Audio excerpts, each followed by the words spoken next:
अगर आपको हमारी वीडियोस पसंद आती हैं तो लाइक करें, सब्सक्राइब करें और बेल आइकन बटन को प्रेस करना मत भूलिए। अस्सलाम वालेकुम वीवर्स, क्या हाल है। उम्मीद करती हूँ कि आप ठीक होंगे। आज मैं आपके लिए एक हेल्दी सी रेमेडी लेकर आई हूँ। आजकल आपको पता है सर्दियों का मौसम है, तो सर्दियों के मौसम में जो है ऐसी चीज़ें खाने का दिल करता है, तो मैं उस हिसाब से आपके लिए रेमेडी लाई हूँ जो मैं आपको बताऊँगी, जिससे आपका जोड़ों का दर्द भी दूर हो जाएगा। इसके अलावा आपको अगर घुटनों में दर्द है, आपकी टांगों में दर्द है और या आपको आँखों का कोई मसला है, तो तमाम प्रॉब्लम्स इससे दूर हो जाएंगी। अगर आपको कमर का दर्द भी है, सर का दर्द भी है, तो मतलब ये हर तमाम दर्दों के लिए ये रेमेडी है। चलें अभी हम स्टार्ट लेते हैं। हम रेमेडी के फर्स्ट स्टेप की तरफ बढ़ते हैं। ये मैं आपको बता देती हूँ कि मैंने इसके लिए क्या क्या चीज़ें ली हैं। इसमें मैंने सबसे पहले तो 100 ग्राम जो है वो गोंद ली है। ठीक है, इसको मैंने जो है वो हल्का सा फ्राई कर लिया था। फ्राई कर कर फिर मैंने इसको ग्राइंड कर लिया था। आपने भी इसी तरह फ्राई करके इसको ग्राइंड कर लेना। मैंने देसी घी में इसको फ्राई किया था। इसके अलावा मैंने जो है 50 ग्राम रेजन्स लिए हैं और मैंने 10 ग्राम जो है वो ग्रीन इलायची ली है। 2 टेबल स्पून मैंने 4 मगज़ के लिए हैं और 100 ग्राम्स जो है वो मैंने मूँगफलियों के लिए हैं। और ये वन स्मॉल कप जो है मैंने कोकोनट का लिया है। ये कोकोनट जो है मैंने ग्राइंड हुआ लिया है। इसके अलावा अगर आप फुल फॉर्म में भी लेंगे कोकोनट, तो आप उसको घर में ग्राइंड कर सकते हैं। इसके अलावा मैंने 100 जो है ये अखरोट लिए हैं। ये मैंने साबुत ही लिए थे छिलकों समेत, और इनके मैंने छिलके वगैरह उतार लिए थे। आप भी छिलकों वाले लें, ज़रा उनका जो होता है ना वो ज़्यादा अच्छा टेस्ट होता है और फ़ायदेमंद भी वो ज़्यादा होते हैं। और इसी तरह मैंने जो है 100 ग्राम पिस्ते लिए हैं। ये भी मैंने जो है फुल कवर्स में लिए थे और फिर मैंने कवर्स को रिमूव करके ऐसे मैंने पिस्ते अंदर से निकाल लिए थे। और इसी के अलावा मैंने 100 ग्राम जो है काजू के लिए हैं और 100 ग्राम ही मैंने जो ये जो ड्राई खजूरें होती हैं वो मैंने ली हैं। और ये मैंने 200 ग्राम्स जो है वो बादाम के लिए हैं। 100 ग्राम जो है मैंने फूल मुखाने के लिए हैं। ये आपको नज़र आ रहा होगा कि ये बहुत बड़े बड़े साइज़ में है। ये साइज़ में तो बड़े होते हैं लेकिन इनका जो वेट है बहुत लाइट है। चलें अब हम अपनी रेमेडी के नेक्स्ट स्टेप की तरफ बढ़ते हैं। अच्छा, हमारा नेक्स्ट स्टेप ये है कि मैंने फ्लेम जो है वो ऑन कर दिया है और इसमें मैंने 1 टेबल स्पून जो है वो देसी घी का डाला है। आप कोई सा भी अच्छा देसी घी ले लें। इसमें हम सबसे पहले जो है फूल मुखाने डालेंगे।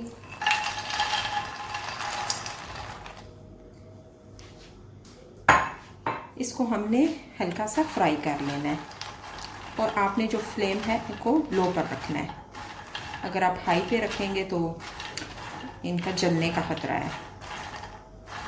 अच्छा, ये आप देख सकते हैं कि ये फूल मखानों ने जो है वो लाइट गोल्डन होना शुरू हो चुके हैं। अब मैं 1-2 मिनट और इनको करूँगी, फिर इसके बाद मैं फ्लेम को ऑफ कर दूँगी। मखाने जो हैं वो फ्राई हो चुके थे, उनको मैंने निकाल लिया था। अब मैंने अगेन इसमें 1 टेबल स्पून देसी घी डाला है और मैंने फ्लेम जो है वो लो पर रखा है। इसमें अब हम जो डालेंगे मूँगफलियाँ।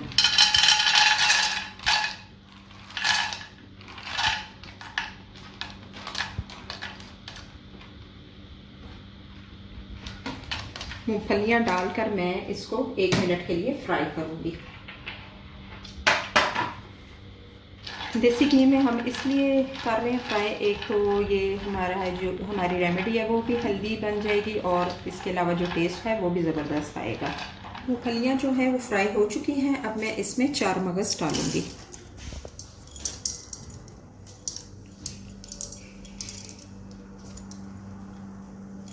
चार मगज़ डालकर भी मैं इसको फ्राई कर लूँगी।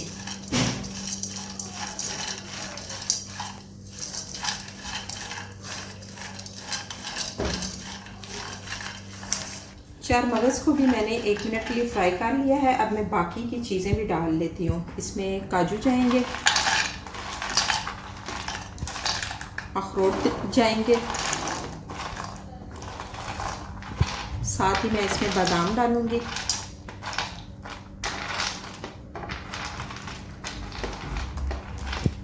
बादाम के साथ ही मैं इसमें ड्राई खजूरें डालूँगी।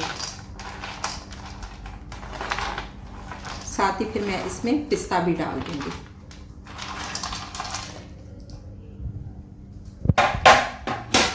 ये सब चीज़ें डालकर हम इन्हें 2 से 3 मिनट के लिए फ्राई कर लेंगे। 2 से 3 मिनट के लिए मैंने इन सब चीज़ों को फ्राई कर लिया। बहुत ज़बरदस्त खुशबू आ रही है। अब मैं इसमें ये कोकोनट डालूँगी, इसको भी हम फ्राई कर लेंगे। अगर आप इसको ना भी फ्राई करना चाहें तो आप ऐसे भी डाल सकते हैं इसका पाउडर।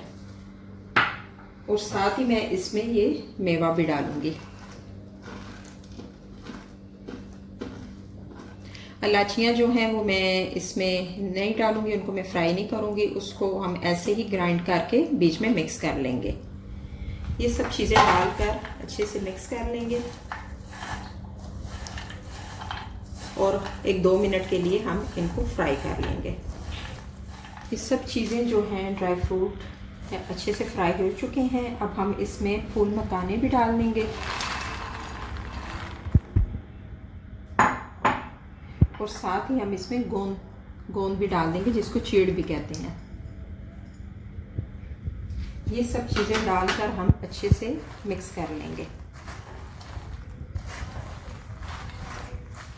इन चीज़ों को मैंने अच्छे से मिक्स कर लिया था, ये फ्राई हो चुकी हैं। मैंने फ्लेम को ऑफ कर दिया है। अब हमने करना ये है कि इनको ज़रा सा ठंडा कर लेना है। ये जब ठंडा हो जाएगा तो फिर मैं आपको अपना नेक्स्ट स्टेप बताऊंगी। अच्छा, ये जो सब हमारा ड्राई फ्रूट वगैरह है ये ठंडा हो चुका है और इसके अलावा जो इलायचियाँ थी इसको भी मैंने मिक्सी के जार में ग्राइंड कर लिया था।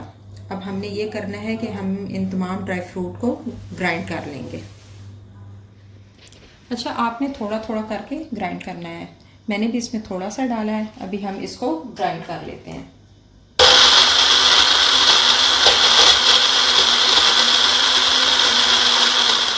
ये थोड़ा सा ग्राइंड हो चुका है, बाकी का भी जो है मैं इसी तरह ग्राइंड कर लूँगी। और अच्छा, आपने थोड़ा थोड़ा डालकर इसलिए ग्राइंड करना है कि वो आपका अच्छे से ग्राइंड हो जाएगा। चलिए मैं बाकी भी सब ग्राइंड करके फिर मैं आपको बताती हूँ। जी, हमारी ज़बरदस्त सी हेल्दी रेमेडी रेडी हो चुकी है। इसका टेस्ट भी बहुत ज़बरदस्त है। अच्छा, मैंने आपको बताना है कि आपने इसको इस्तेमाल किस तरह करना है। आपने 2 टेबलस्पून इसका इस्तेमाल करना है नीम गर्म दूध के साथ। आप 1 गिलास नीम गर्म दूध का भी ले सकते हैं, या अगर आपको दूध ज़्यादा पसंद नहीं है तो 1 कप भी ले सकते हैं। आप फिर इसको ब्रेकफास्ट में भी यूज़ कर सकते हैं। इसके अलावा आप इसको रात को सोने से पहले भी दूध के साथ इस्तेमाल कर सकते हैं। और आपने 2 टेबलस्पून लेना है। अगर आप में विटामिन डी की कमी है या आयरन डेफिशिएंसी है या कैल्शियम की कमी है तो इसका इस्तेमाल आपके लिए बहुत फ़ायदेमंद रहेगा। और इसके अलावा आपको किसी किस्म का दर्द है, जोड़ों का दर्द है, कमर का दर्द है, टांगों में दर्द है या आपके पट्ठों में दर्द है, किसी किस्म का भी दर्द है या सर में दर्द है, तो 1 माह के इस्तेमाल से आपका तमाम दर्द दूर हो जाएंगे। और मेरी आज की रेमेडी अगर आपके लिए यूज़फुल रही है तो मुझे लाजम फीडबैक देना और मेरी इस रेमेडी को लाइक करना और ज़्यादा से ज़्यादा शेयर करना। और अगर अभी तक आपने मेरे चैनल को सब्सक्राइब नहीं किया तो सब्सक्राइब करना। चलें, हम मिलते हैं किसी एक और नई रेमेडी के साथ। अल्लाह हाफिज़।